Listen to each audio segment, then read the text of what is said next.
At the New School, we believe creativity isn't a concept. It's a calling. It's what drives you out into the world to make the things that make a difference. At our schools, we teach creative problem solving by dissolving walls between academic disciplines so you can rigorously rethink everything. Together, we draw inspiration from human insight. We purposefully collaborate, try things over and over, and become invaluable to a world that doesn't exist yet. It's why our university is filled with journalists designing new media, playwrights creating tools for social good, designers collaborating with ethnographers and anthropologists, economists examining human interactions, musicians and media artists composing with light and space. Creativity, in the right hands, changes everything. Because it's not what you know, it's what you create with what you know. Make the future catch up to you. We do. The New School in New York City. All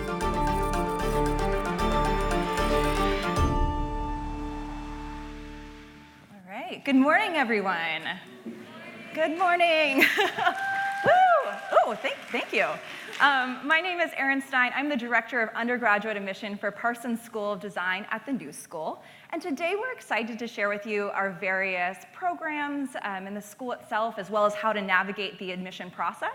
But first, I want to give you a little bit of context for how we became the institution that we are today. So we were actually founded over a century ago. We're not that new.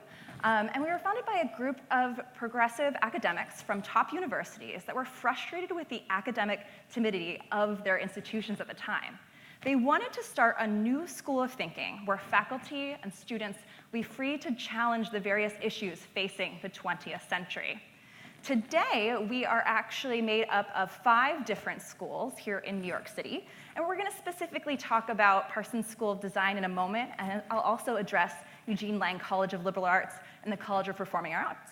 We also have our campus in Paris, so we'll get into a few more details. But our students come to us from all over the world, interested in being artists, designers, writers, strategists, creative intellectual thinkers that are really here to take on a world that doesn't quite exist yet, and that's what we train our students to do. We have over 10,000 students here on campus from 116 different countries and all 50 US states. And we are also proud to be the most international institution in the US. About 1/3 of our students come to us from overseas. Parsons itself was first founded actually in 1896 as the Chase School by a group of academics that were seceding from the Art Students League of New York.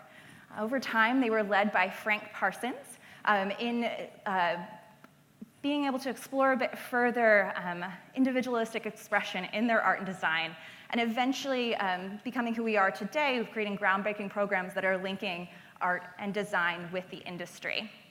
In 1907, Parsons joined the New School.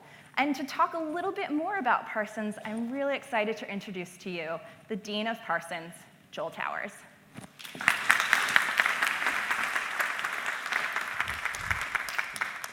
So how many of you are from New York or within the region close by? So I was going to start off today with this really wonderful story, kind of intermodal story about how you can get up on a campground in Montauk at 5:30 in the morning and take a train into New York City and be here on time, but you can't. So all of you in New York know what just happened, right? 45 minutes on the Long Island Railroad. My apologies for being a little late. Apparently it's going around the city, so we had to start late everywhere. But I was going to tell you, it's the only place you can go to school where you can camp and be at class on time Monday morning, which is pretty cool in New York City. So I've got a lot to tell you about where we are at Parsons. And what we're doing. And really, the story is about why design. But design is a term that has a much broader meaning to us at Parsons. When we say design, we mean art, we mean design, we mean strategy, we mean business. And we mean this in a complex way because design is really the action that is born of human imagination. So think about that term. When we say design, we mean the action born of human imagination. And I want to tell you a story about why Parsons, but it's really why design, why now, and why Parsons? So why design? The world is constantly in transformation. Innovation, creativity are the core of what people are looking for, whether that's in business strategy, whether that's in the transformation of product systems and services. And so when we say design in this context, we mean because transformation and innovation are everywhere. You can't pick up a journal, a magazine, well, nobody picks up things, but you can't online read anything these days that isn't looking for that core capacity of creativity and innovation. But it is more than just the transformation based on human imagination, because that imagination is not neutral. Design is purposeful, it's intentional, it solves problems, but human imagination has consequences. Sometimes human imagination leads to unintended consequences. And if you think about the world as having been transformed over millennia by human action and imagination, and you think of the challenges that we face today in this world, you recognize that human imagination and design can sometimes lead to negative outcomes. And so the question of why design and why now is because we are living in a human epoch, in the Anthropocene, a time in which it is absolutely critical that human imagination be brought together with the intelligence of the social sciences, the natural sciences, the products and systems that make up this world today in a purposeful way to make it better.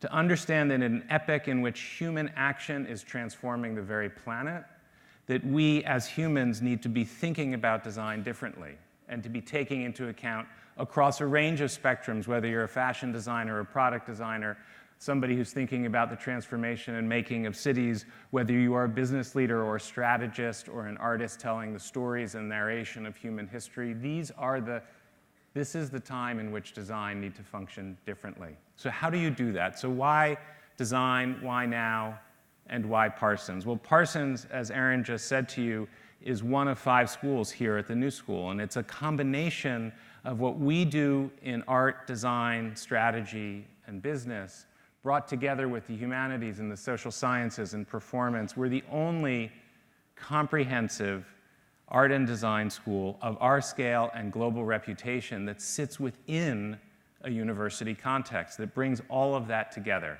because that is the core work of art and design today.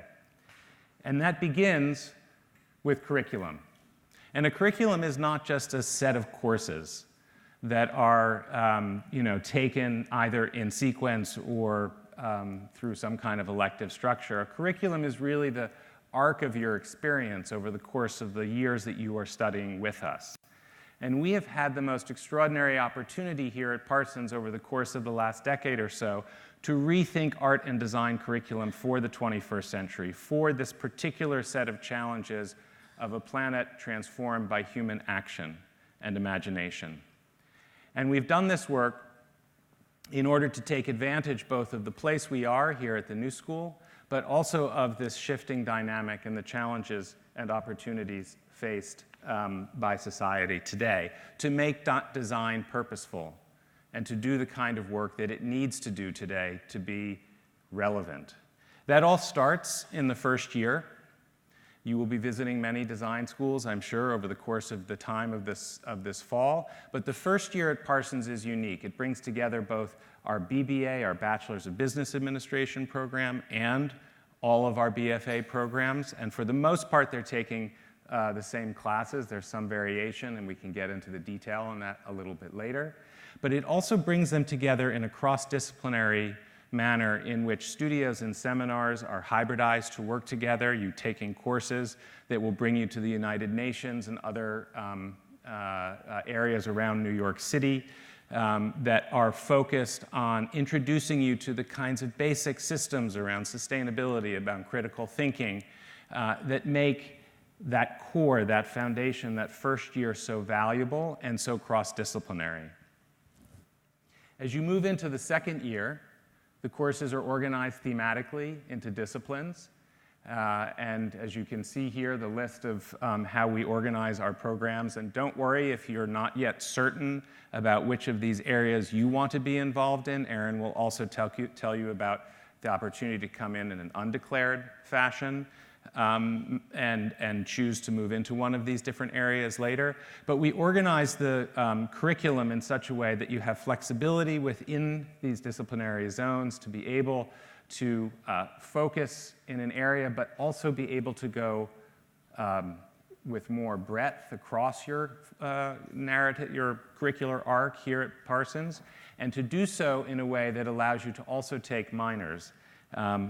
And those minors exist across the entire university. So as a student at Parsons, where you will be studying or majoring in one of these different areas, you will have access to these different minors, more than 50 of them right now at Lang College, at the College of Performing Arts, and of course here within Parsons. We will use New York City as a laboratory. We may not take you out to the far reaches where the camping happens, but we will use New York City as a laboratory. This image on the top of the screen is from the United Nations, where we have for the last 5 years been the guest of the Danish consulate, and in fact this year we'll be we'll be there in a couple of weeks with 7 different ministers from the Danish government who will come from a range of different political parties within Denmark, who will be discussing the role that that country has played in advancing climate solutions across their entire energy sector, to the degree that that country becomes not only the home of companies like Apple and Google, who are locating their server farms there because all of their energy will be completely renewable and within the country within the next 5 years. And so doing so is bringing business to those places. And here you have a political spectrum of these different parties who are coming to talk about how over 30 years' time they've been making this transition. So the students will be understanding that work. Street Seats, you see in the animation on the right, project we do with the Department of Transportation here every year in New York City to take over parking spaces and turn them into parks. Of course, the curriculum is a big piece of what we do here, but as well the facilities and the ways in which we have designed them to be specific not only to your needs, but also to these broader social and environmental questions that I've just mentioned to you. The building that you are sitting in, the University Center, is really the hub of the campus. All of the students from across the various different programs at the new school gather here. There's a fantastic cafeteria that has taken on the commitment of food security and food sustainability, and so a significant proportion of the food that is served there, which by the way is really excellent. I don't know how many other places are going to tell you that their food is excellent, but this really is. But it also comes from within about a 200-mile radius of New York City.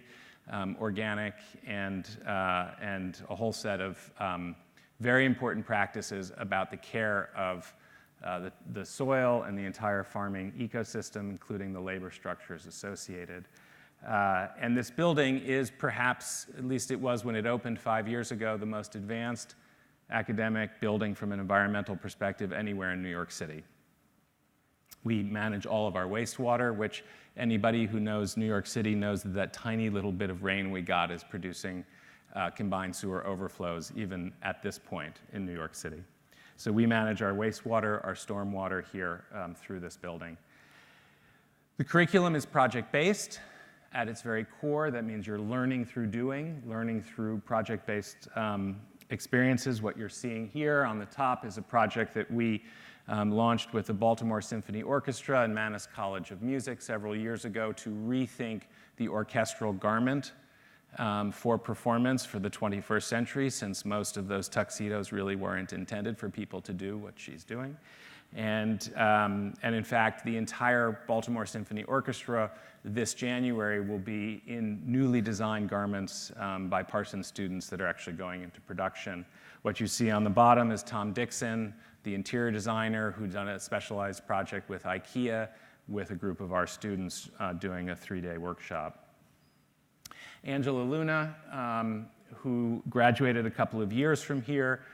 You may have seen her IBM ThinkPad commercial recently, but Angela's project brings together the design of garments and the challenge of refugee crises around the world today. And so these garments are transformable from coats into tents, from garments into sleeping bags, and she's taken on a kind of model similar to the Warby Parker structure, in which the purchase of one of these garments leads to the donation of an equivalent garment in a refugee environment. So the curriculum is rich and diverse and forms one critical leg of the stool that supports your experience here at Parsons. The faculty is a second leg of that stool, and it is an essential and extraordinary part of the experience here. There are about 1,200 faculty across Parsons. We have 180 full-time faculty who are here with us as their career, and another roughly 1,000 faculty who come from the leading art and design businesses and strategy groups across New York City. And so we're able to pull from this extraordinary talented pool of people who are at the cutting edge in practice, in industry, and a group of dedicated academics who are able to really chart that curricular arc that I talked about earlier. And that's a very unique feature of what we have here at Parsons. Usually you'll find schools that are not located in urban areas that either have a very large full-time faculty but not access to that kind of dynamic, rich, creative spirit that you get in New York City, or the flip side of it. And so we have a really beautiful mixture here. So the faculty, the curriculum, and the third leg of that stool are the facilities. I mentioned this university center as a leading example of what it means to design responsibly and sustainably, but it's much more than just this facility. You'll be able to see our exhibition spaces across the way in the Sheila Johnson Design Center. The Aronson and Macallan galleries comprise about 4,000 square feet of gallery space facing Fifth Avenue and 13th Street. And we do, in fact, right now we have an exhibition that is about a working model of the world that comes from the University of New South Wales in Australia. We do traveling exhibitions as well as our own designed exhibitions in the big Kellen Gallery. And then there's always a changing group in the Aronson Gallery facing 5th Avenue. And you will also be able, as a student here, to take over those galleries as part of your work and present in these extraordinary spaces. Now, a lot of what we do is also not at the, looks beautiful when it's done, but it's quite messy in the process. So these are the studios down on 13th Street, where you get a sense of what some of the spaces both look like in the course of a semester. That shouldn't be surprising. We like to roll up our sleeves and get to work. You also see here that we have made an extraordinary commitment. This is the photo cage where you're able to take out equipment for your photography work. There's a whole shelf full of Hasselblads for all of you who are really into photography there, as well as top-end digital cameras.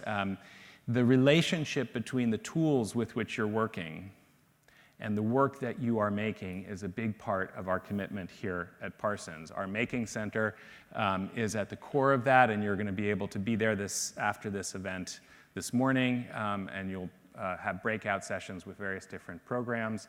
There are 80,000 square feet of space dedicated to making with new technologies ranging from 3D knitting to 3D printing, as well as more traditional methodologies in wood and metal. And we believe that hybridizing these practices with printmaking and ceramic and everything else coming together, this is over about 3 floors, CNC and so forth, in the core of this 80,000 square feet. This is the new Making Center is 30,000 of that 80,000, is where you as incoming freshmen would be introduced to a tremendous amount of new making capacity and technique, and then you bring that out into the higher end, more advanced shops and spaces across Parsons.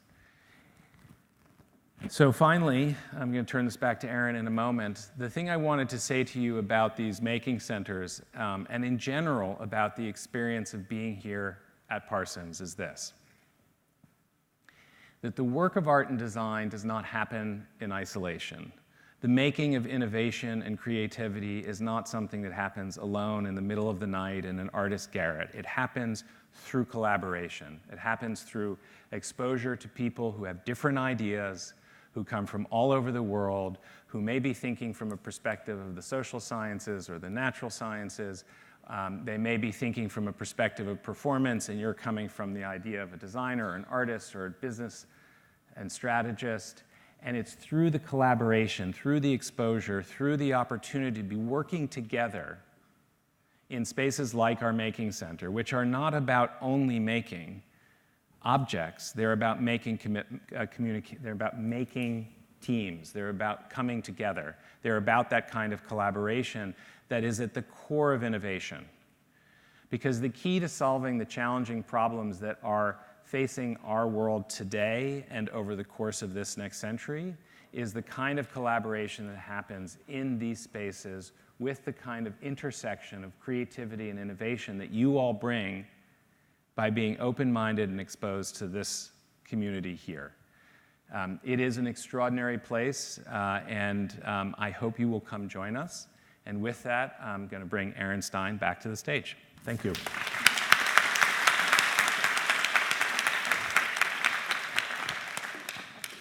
All right, so I am actually going to jump across the ocean for a moment to Parsons Paris. So we have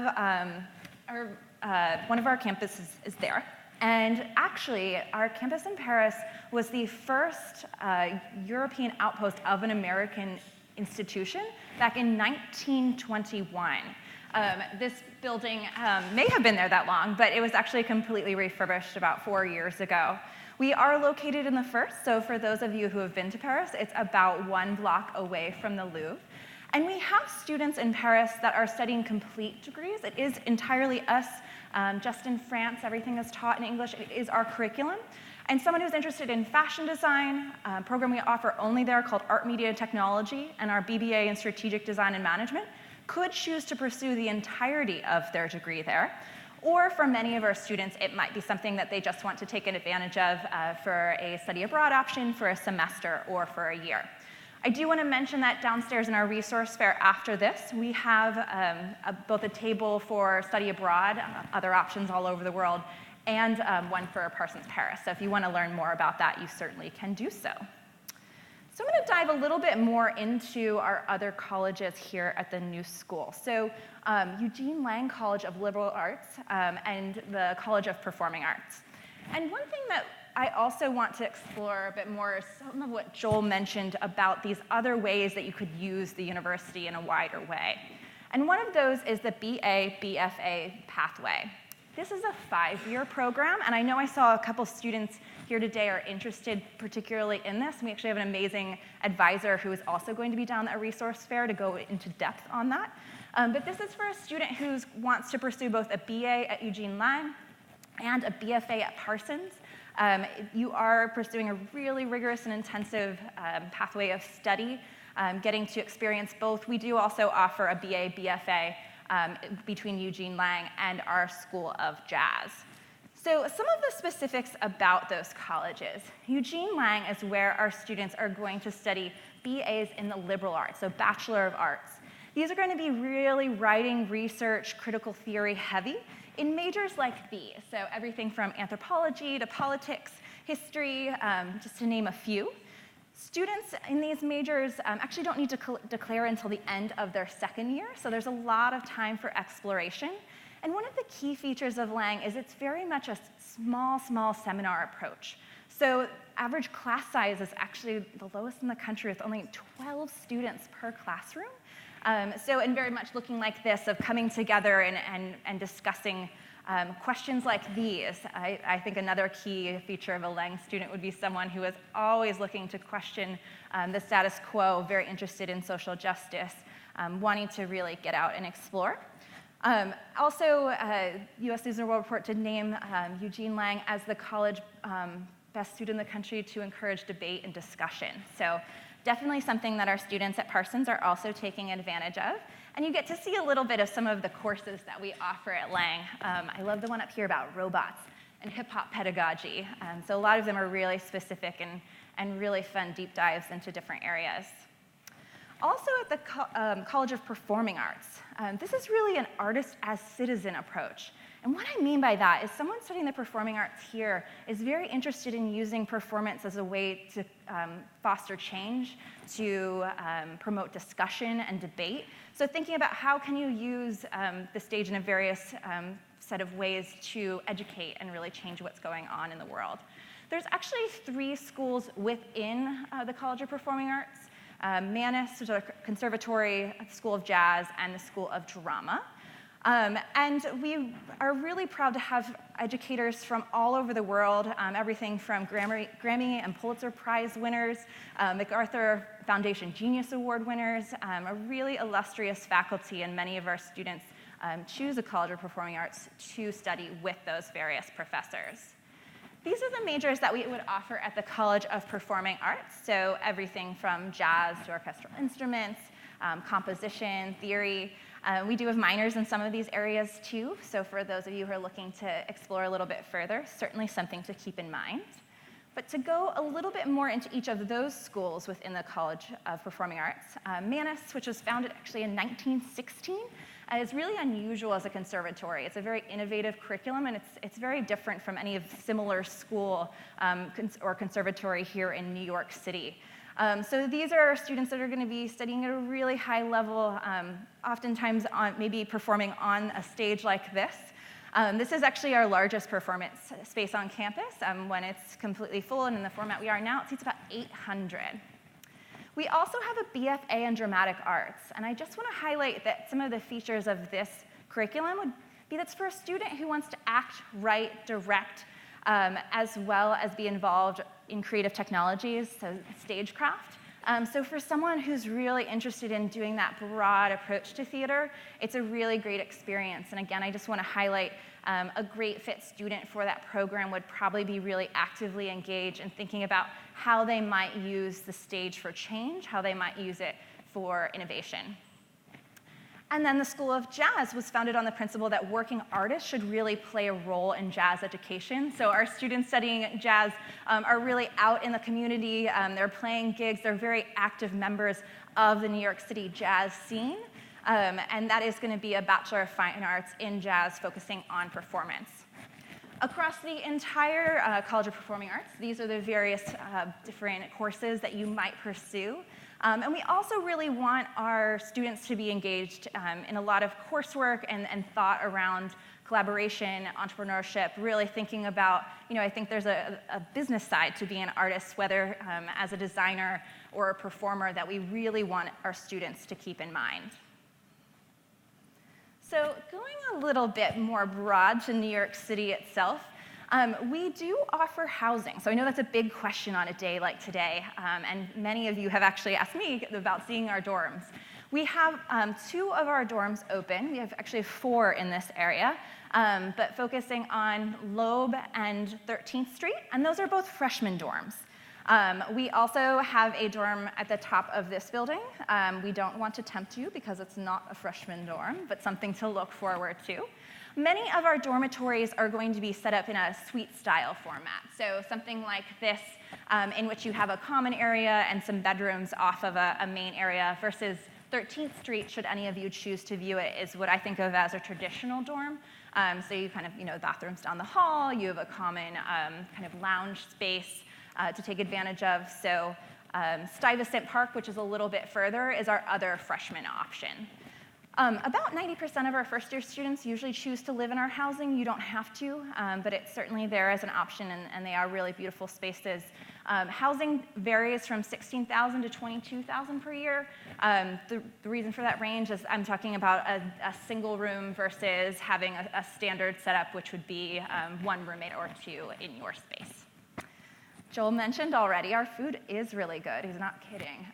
Our cafeteria upstairs, if you get a chance to take advantage of it today, is just on the 2nd floor of this building. Students certainly can have a meal plan. I think humorously, sometimes they really also want to take advantage of what New York City has to offer. So going out for a slice, or something like the Green Market over at Union Square, which is just 1 block from here, are something we see our students do a lot too, but it's certainly here. And there are several different places to eat on campus, but the 2nd floor is our main area. So we got to dive into a little bit about the various aspects of New York City that our first-year students take advantage of through that sustainable systems class that Joel mentioned, another shot of our amazing street seats, or students just out and about playing in jazz clubs, getting to see movies in the park or some of the rooftop sets. We do also offer a lot here on campus, too. So there's various different clubs and activities. Again, some of our staff and colleagues will be downstairs at our resource fair to tell you about details. But we offer everything from the really specific, like the Interior Design Club, to something a little bit more broad, like writing for the school newspaper or auditioning for a musical theater production. We do also offer Intramural Sports. This is our mascot. His name is Gnarls. He's a narwhal. So certainly those aspects are there here, as well, and we really encourage students to take advantage of that.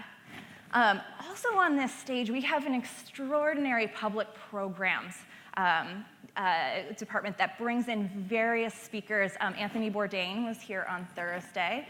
My favorite was that I've seen so far was the architect Frank Gehry. This room is packed. Oftentimes those are free for our students, but they're open to our community as well. And I just love when I see like the line going around the block. There's amazing people that we are able to bring to campus.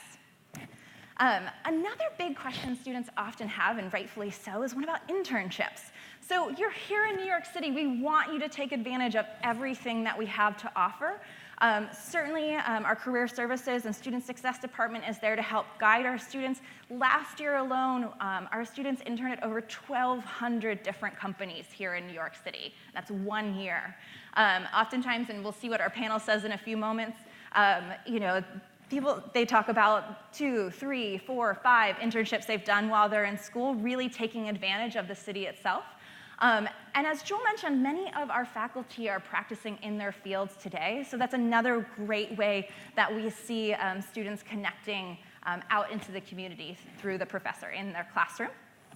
And just a fun shot of some of the things that become available to our seniors. This is some of the footage from our Parsons benefit this past year, but really we want our students to take advantage not only of everything we offer in the classroom, but keep in mind that we want that internship experience very much to build on what you're learning in the classroom space. So I'm going to get into a little bit more detail about student financial services and the application process. This afternoon, back in this room, we are doing a student financial services session, just a little short one at 2 o'clock, so that we will go more into detail there. But I want to highlight, as we start to talk about the application, that the way we consider students for merit-based scholarships is through the application itself. So everything I'm about to share about how the application works and how you might fill out all those various aspects and what a best fit student might be, that is how we're considering all of our applicants for merit-based scholarships. Also, if you are a U.S. citizen or permanent resident, make sure to fill out the Fafsa. It actually just opened on October 1st, so it is available now, and it's something you could get a head start on if you're a senior, just to have some of that taken care of, and that is how we consider students for need-based aid. All right, so the application itself. And all of this is online too, and I'm excited to share some of the details about it, but just know what I'm sharing with you are all things you could find on our website. So first of all, there's usually for this room a couple of dates you might want to keep in mind. The first would be our early action deadline, which is coming up November 1st, and what that does is it lets you know back from us in mid-December. Most of our students will apply by January 15th, and then they get a reply by mid-March. There is a little bit of a difference for our students at Manus, and only students at Parsons, Lang, and applying for drama can apply early action, so just a note about that. And then if anyone here is interested in spring, either as a first-time freshman or as a transfer student, that deadline is October 15th. And if you're thinking about next fall, the deadline for transfer students would be April 1, so you have a little more time.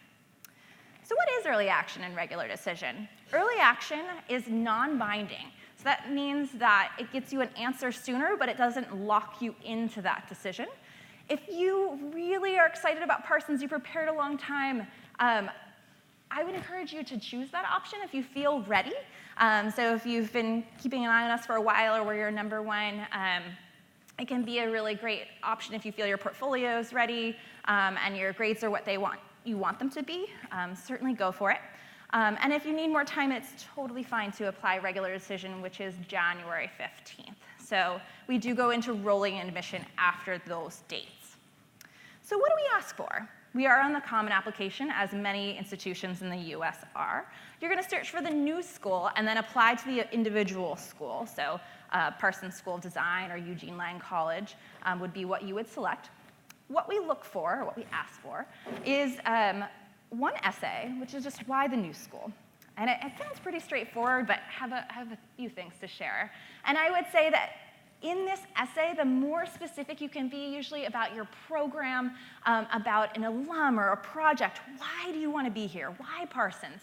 Why New York City? Is really helpful for myself and my team to know something really specific about you and why you might be a good fit. I think oftentimes I see that students get really excited about New York, and it becomes this ode to New York in a way.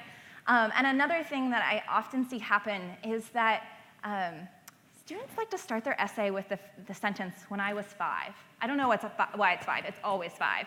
And we think about that first moment that you picked up a crayon or you started cutting something out of paper or you started making something. And I see a lot of students write their essay about that childhood moment, which is so important to who we are today. But they run out of room, and by the time they get to the bottom of the page, we're left with 2 sentences about who you are right now. So just keep that in mind. A lot of times keeping that essay really current, really what's influenced you in your classes or a summer program that you might have done.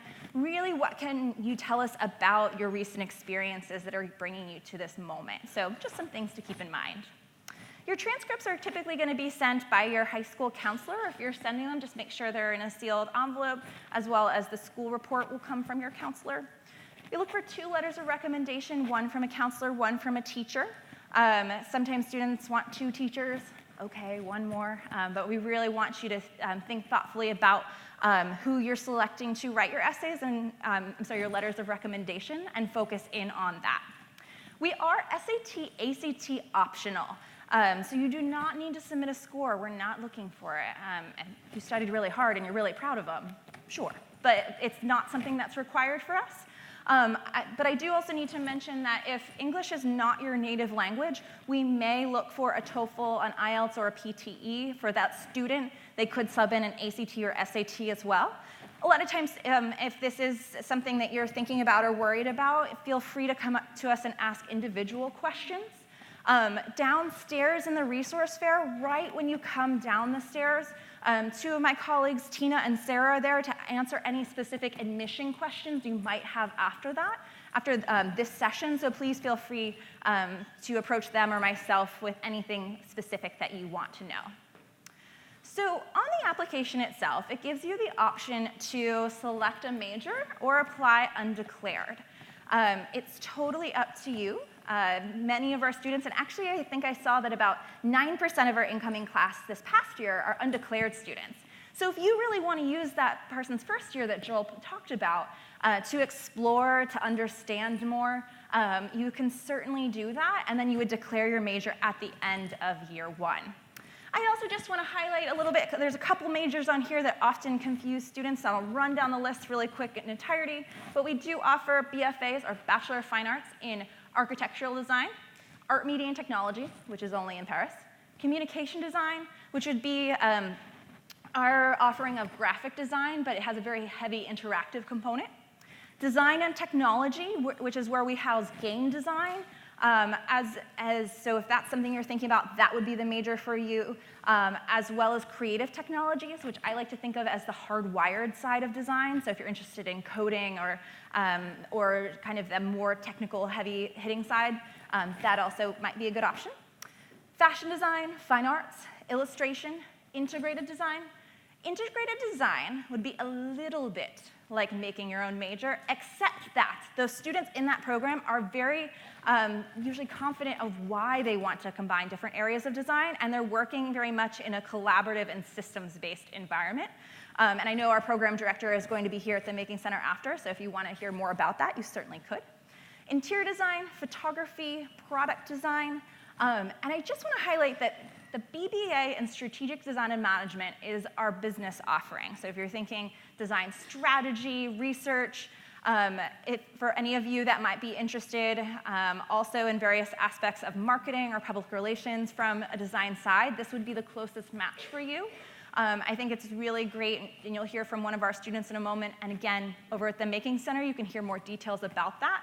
I also just want to highlight that it is a different degree type. It does change a little bit about the application process, which I'm going to highlight a little more. But all of these programs are going to start in that common first year together.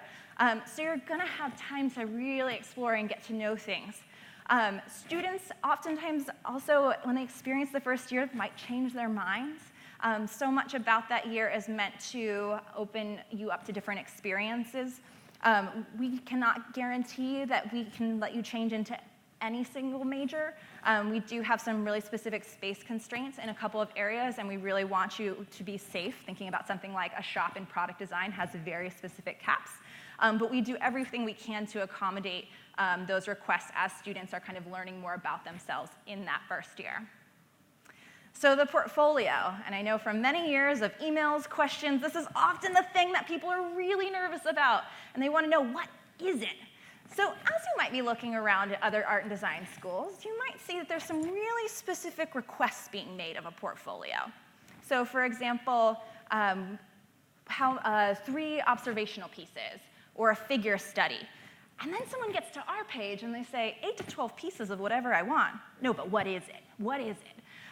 We really do want you to submit 8 to 12 images of your best work in whatever medium it happens to be. It does not need to be major specific.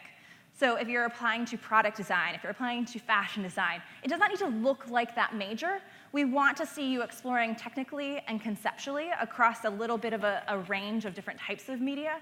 But we really do want to see your ideas. So we want to see how you're thinking. We want to see what you're excited about. If you are applying as a transfer student, especially as one that might be coming from another art and design institution, those could be a little bit more major specific. So for example, if you're trying to be a junior in illustration, we would expect that that portfolio might be something that's a little bit more honed in. But for someone applying as a freshman, really take that time and space to use it to best showcase what you can do. So to take a look at some of examples of what that might be like, for example, keep your work personal. Keep it about you. We want to know who you are, and that's what a portfolio lets us do in a visual way to see what you're excited about, what you're interested in. You don't have to tick off every checkbox. You don't need to hit every type of media, but a little bit of variety can be helpful. I love this chop fork, which is a really kind of fun and simple way to dive in, taking a look at a product and reshaping it a little bit. And this student also created that little graphic design element next to their little carving of the chopsticks themselves. Absolutely, you can submit sketchbooks or other pieces of work that might be a little bit faster. So you could have process pieces. Not everything needs to be 100% finished.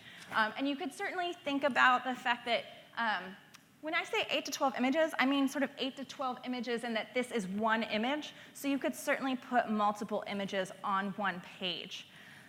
Think about how you're capturing your work. So sometimes video might do better than, for example, just using a still image.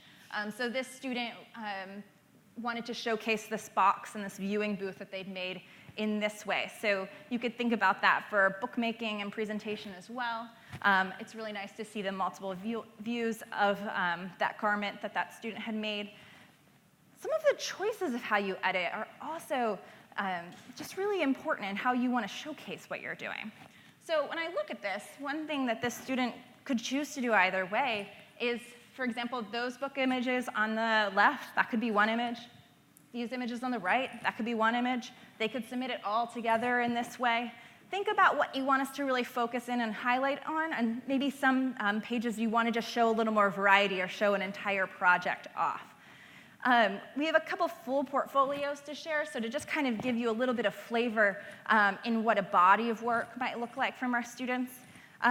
I also just want to share that when we think about looking for what kind of work we want to select, we just want to highlight how different they can be, and that students are really trying lots of different types of things. This crazy octopus still-life, that's a photography project, was inspired by the Northern Italian Renaissance paintings of the food still lives, and they wanted to try that in a photographic form. It's kind of gross, but I always remember it. And of course, looking at maybe a more individualistic style of illustration. Students working in various forms of graphic design, photography, illustration work. I love that this student then took these images kind of out into the world, so got them off the page or off the screen a little bit. And I just want to highlight that I love this student's portfolio, and he didn't need this part. And I bring that up only because I just do want to free you from feeling like you have to put anything at one point. And oftentimes, especially because there's a range of that 8 to 12, I get to the last 1 or 2, and I'm like, I see. They just had those extra, and we're just going to throw them in there. Start and end strong. You're telling a visual story, and you have the digital option to share with us whatever you want to. So your choices are a part of that, and there's so much that you can do. There's so many different ways that you can arrange and showcase your work. Make sure to give yourself enough time to do this. It's in a program called Slide Room. It's pretty simple to upload.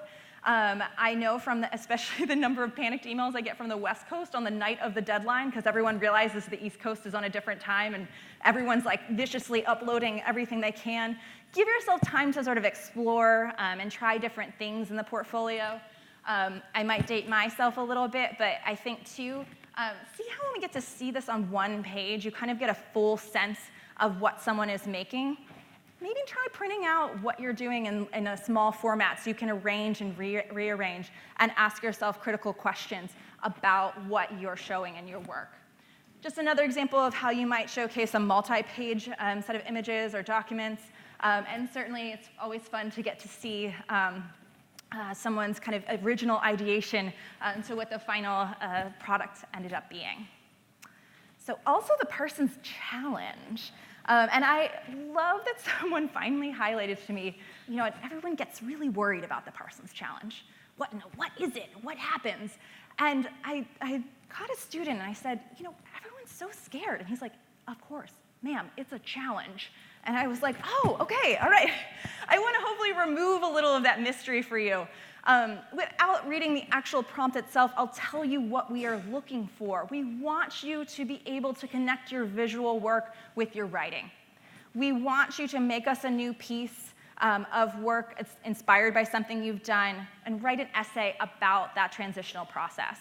And highlighting from one portfolio we already saw, but this student had this original sketch on the right-hand side, just a little still life they were doing, and they decided to make this graphic piece of this fish head. And I don't know why we have 2 pieces involving like seafood in various ways in this, but I just realized that now. But then they made it into a print and turned it into a scarf. And so their essay, just 500 words, also in Slide Room, is talking about the process of working through that, of trying something new. And one thing about this prompt and thinking about that sort of open-ended ask, it's very similar to how we approach our first year. So the kind of ways of asking and thinking will come back again. And then if you are applying to the BBA in Strategic Design and Management, that program, because it is our business degree, does not require a portfolio, but we do ask for a Parsons Challenge. Students, since they may or may not have a portfolio to pull from, can use an advertisement or an invention as their inspiration.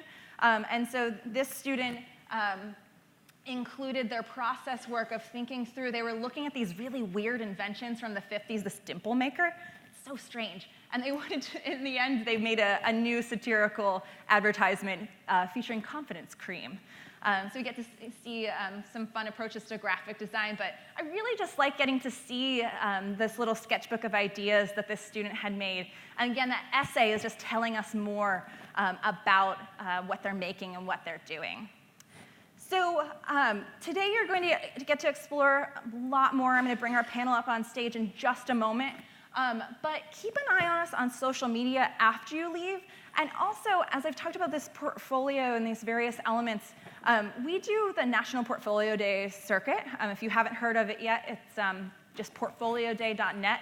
Art and design schools from all over North America participate, and we go to over 30 cities across the US. So if you ever want work reviewed, and the one here in New York is on November 12th, you can certainly come see our team and we can give you a little bit of feedback as you work on that. So just keeping that in mind. I know also a couple of you saw, we had some flyers downstairs. There's an online course being taught by one of our first-year professors through Open Campus that you could choose to register for to do a little bit more portfolio prep. I think there's only a couple spaces left, but that is an online portfolio review component. So enough from me. I'm really excited to introduce our director of Parsons first year. I'm going to invite Shayna and our panel of current students up here to share a little bit more about their experience here.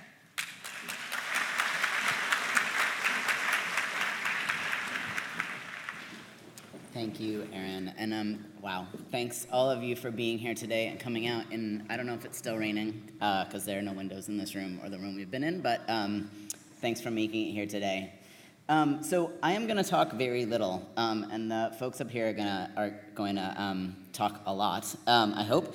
But I want to just start out by saying my name is Shayna Egg, and I'm the director of the first-year program here at Parsons, and I'm faculty at Parsons. I teach across several areas, including book arts and letterpress printing, the School of Design Strategies. I teach a class on collaborative design. I teach service design, and I also teach at the university level undergraduate lecture course on design and the social and the political. So I think I'm emblematic in many ways of many of the faculty we have here that we work and teach and have our own practices across multiple areas, and I think we'll also see that in the conversations that we'll have with these fantastic students here today. So with that, I want to ask you all in the one go down the line question, if you all be willing to introduce yourselves with your name, your major, and to tell us a little bit about how you ended up here and where you came here from.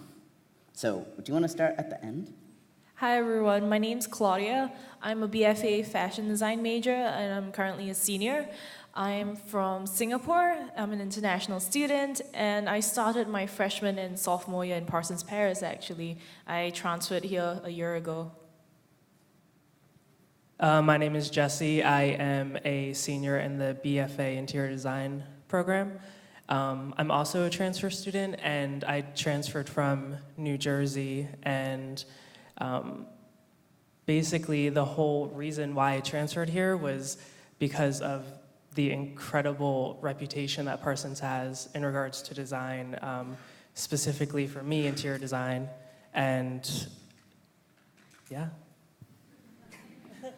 Hi everyone, I'm Annabella. I'm a junior in the BBA Strategic Design and Management program, and I'm also just starting my Master's of Arts and Design Studies this year.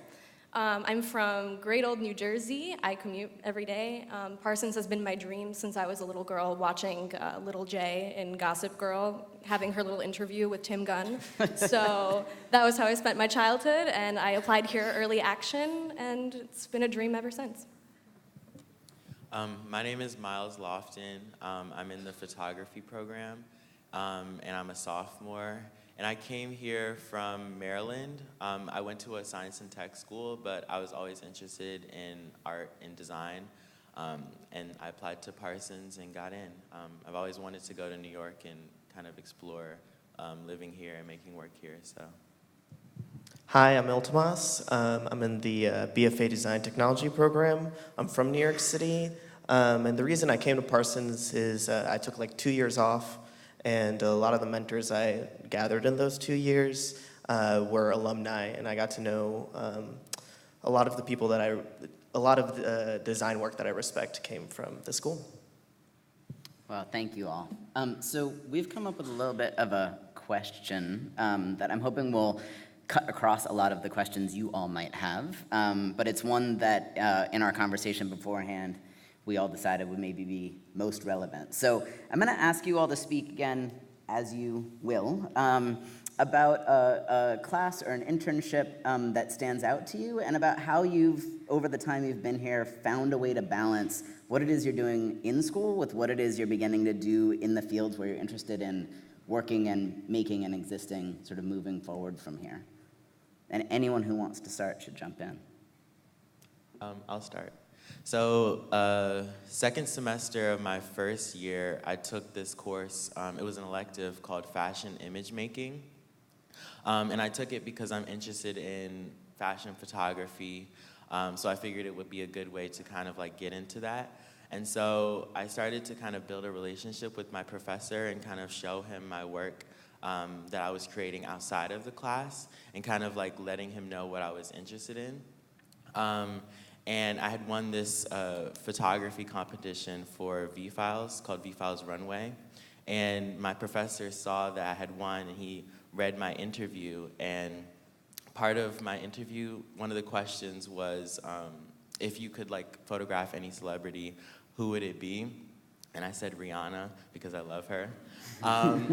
And so his wife, she works in the MFA fashion program, so he showed her that interview.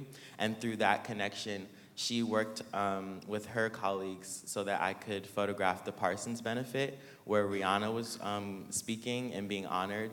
So that was like a really great experience, just like making connections to the school and like talking to my professors so they can kind of help me to do things within the field.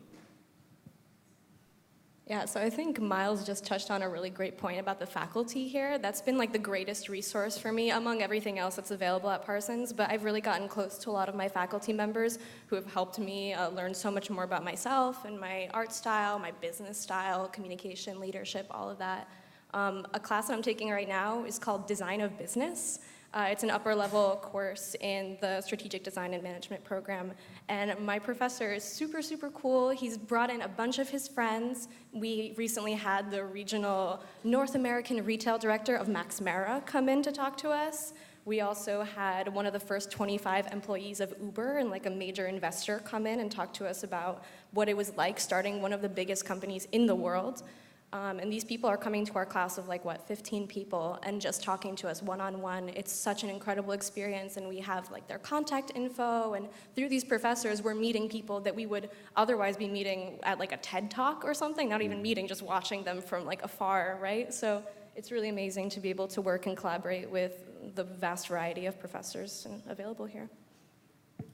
Yeah, I mean, I guess without sounding like a broken record, the faculty is just so incredible, and the resources that were offered here are just so incredible. And it's hard to pick just one class because I feel like for me, all these classes build into one great education. My studio classes are probably the thing that sticks out to me the most, considering that's where I spend most of my time. But yeah, I was actually offered a scholarship through one of my studio classes. I submitted one of my projects from one of my studio classes, and I know that's one thing that goes through a lot of people's mind is how am I going to pay for this? And there are resources out there, incredible resources out there, and this entire year is almost paid for me. So that's something to keep in mind, that is something that can happen for you. With regards to what was my favorite class, I would say last semester I took this class called Open Style Lab. It's actually offered as an elective by a nonprofit that started as a public service announcement in MIT. And it's a great class because it was a collab. It was bringing together people in different disciplines for a common and very worthwhile cause, which was to create and design clothing that were adapted for people with disabilities. And that made it so much more worthwhile because it gave me greater clarification as to how I could bring what I, enjoy making and doing to the people that I care about within my life. Yeah, jumping on that, so there's this thing we have in Parsons called collabs, which means collaborative, and they can manifest in different ways. And so sometimes there'll be Open Style Lab where it'll be different programs, but I've also taken collabs where we've collaborated with Panasonic, making health tech prototypes, and I've also taken another collab that was with the master's students. So it was both bachelor's and master's students, and it was working with sound and technology. So collabs are definitely one of my favorite classes here. Can you all, I apologize, I'm about to make this question up. This is not one we talked about exactly before. But you're making me think about this. In hearing you all speak about the opportunities that you've had, both from working with faculty and then who faculty bring into the space, I'm interested in how, if in any way, who you've met through those processes or having these kind of opportunities pop up have shifted or solidified the ways that you've been thinking about what you came here to do, right? Did it change what you thought was possible? Did it make you think of things in a new direction, or did it in any way deepen the thing you already knew you wanted to come here to do, to have those kinds of opportunities?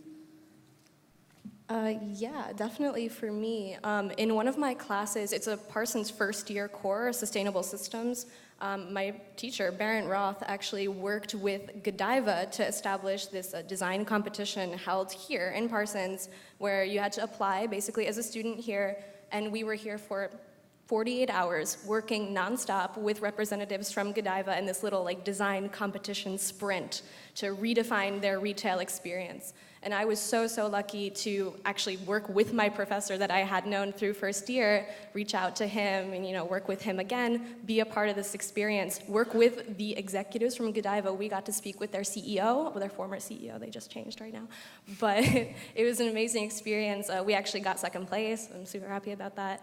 And our work is, being used, hopefully, in their corporation. So it really solidified what I want to do, thinking about business strategy and even in retail, thinking about marketing. We did everything from packaging to store layout to all sorts of things, organizing how someone would enter a space and how they would feel based on how the area is curated. That's something that I personally never thought about. I always thought of business as sort of like a supply value chain, economics type thing, and this was a really interesting experience for me to sort of open up my pathways of thinking and realize what I really want to do. Yeah, right now I'm taking 2 classes at Cornell Tech, which is called Startup Studio, and it's a partnership between Parsons and Cornell Tech to create teams making startups. So you'll have people at Cornell Tech who are CS majors or business majors, and then also bringing in Parsons designers. Something that's really amazing about that course is, for me, I'm a design junkie, and I'm very heady about design, and that's it's great that there's this partnership that exists because I'm able to kind of ground all of this design theory into tangible companies. So yeah, more collaborations. In my first year, I took a course that everyone has to take called Time, and through that class, I kind of was inspired to create more stuff based around video. So for my final, I created this project called Hooded, and I was inspired to create a video for that project because of the work that I was doing in the class. Because beforehand, I was mainly focused on photography, and I wasn't as familiar with video. I had taken a TV production class in my high school, but through hands-on learning in my time class with Adobe Premiere and messing around with video and stuff, it inspired me to go and experiment more with that. And also just experimenting with different types of photography and learning about the different ways that I can use my work to kind of reach people. Because when I was in high school, I was more so interested in just fashion photography and portraiture. But once I got here and started to kind of interact with people and professors, I started to realize that I could use my work for things other than that, and I could use it as a voice for myself and for others. When I first came here, one of the reasons why I did choose Parsons was their dedication to sustainability, and to me, especially being an interior designer and working with material, it was a really important aspect to me. And I actually took one class called Energy and Ecology, which is a required course for interior designers, but that class really delved into this idea of how important sustainability is when it comes to design, and how as designers, it's sort of our responsibility to promote this. And yeah, I mean, it was a really incredible course, and my professor was incredible and made me believe so much more into sustainability. And when I first came here, I thought I knew everything about sustainability, and when I took this course, I was like, okay, like I know some things, but there's so much more deeper in the surface, especially when it comes to interior design and design in general. Yeah, I think one of my favorite things about Parsons, and something why I came here, was their commitment to like critical designing, being critical about your design. It was something that, again, I thought I really knew about. It was like, you know, how can we engage in design? But then was really doubled down, especially in my core studio class or required class, where we're thinking, you know, especially in design technology, you know, we're thinking it is like kind of a technical course where, you know, we're learning to code, but more so in our studios and in the curriculum all around, we're thinking about what do we make, not how do we make, which is something I don't really see so much in other design places. It's very technical, and here we're trying to push what it means to be a designer in this emerging field, right? Design is super new. I mean, sustainability is also a huge discourse in, you know, the realm of fashion design with sourcing and textile waste. And I think that has been even made even more relevant as a maker, as a creator, because they opened up an entire course in fashion design just purely dedicated to that, and that's called Systems in Society. So when I was actually picking my thesis class, there are just so many different natures of design. So there's women's wear, men's wear, unisex, and then there's systems whereby you're not really bound to any of those preconceived notions of what it should be. It was purely problem solving. Yeah. So we only have about 1.5 minutes left. So I know one thing that we talked about in the green room that I wanted to ask each of you if you could speak to in a very hot second. And I think maybe we could just start, Claudia, down the line with you and going down the line, is you all were really interested in talking about one thing that you can do here that you think you wish you had known sooner, right, when you got here. And so given that hopefully many of you will be here next year after you apply and get in. I was wondering if you guys would be willing to share that one thing that you think everybody should show up looking for, a resource or a reference or a something. I guess seeing that I started in Parsons Paris, I kind of wish that I had started here.